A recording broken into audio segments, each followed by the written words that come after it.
il y a deux choses qui sont dans le Coran qu'Allah mentionne tout le temps, qui sont très importantes pour l'être humain. Ainsi, notre malheur et notre bonheur quittent souvent de là. C'est-à-dire, c'est la base de notre bonheur et de notre échec.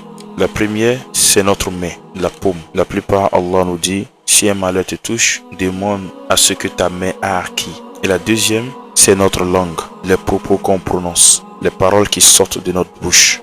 Ainsi, Aïcha, anha, la femme du prophète alayhi salam, a dit, le prophète alayhi salam ne partait pas se coucher tant que le prophète ne réunissait pas ses deux paumes de sa main. Il récitait le Coran, la sourate Qul huwallahu ahad, la sourate Qul a'udhu bi rabbil falaq, la sourate Qul a'udhu bi rabbin nas, et il postulait dessus et il frottait sur tout son corps. Allahu Akbar. Dans ce récit, le prophète alayhi salam nous enseigne la protection avant d'aller dormir la nuit, parce que la nuit il y a beaucoup de choses qui se passent. Mais c'est pas ça ma question. En vérité, ce que je veux te parler en réalité, c'est des choses, la main et ce qui sort de notre bouche. Tu vois la main, ta main c'est quelque chose qui attire des énergies négatives comme positives.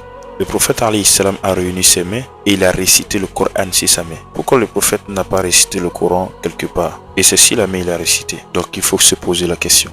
La main c'est quelque chose qui t'attire le bien comme il t'attire le mal. Donc fais très attention. C'est pour ça chez nous en Afrique, quelqu'un qui veut te bénir, il met sa main sur toi et il prononce ses propos et la main qui est sur toi, tu reçois cette bénédiction.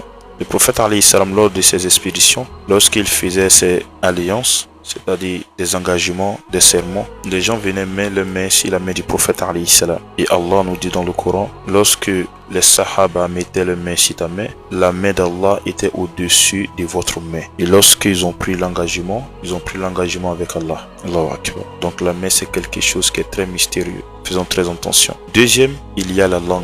Tes propos, fais très attention. Tes propos peuvent te condamner et peuvent te libérer. On peut dire une parole et ça peut se réaliser. C'est pour ça le prophète alayhi salam dit, le croyant c'est celui-là qui ne maudit pas. Ainsi lorsque tu profères des mauvaises paroles, ça peut avoir des effets négatifs sur toi, des impacts sur toi. Donc fais très attention.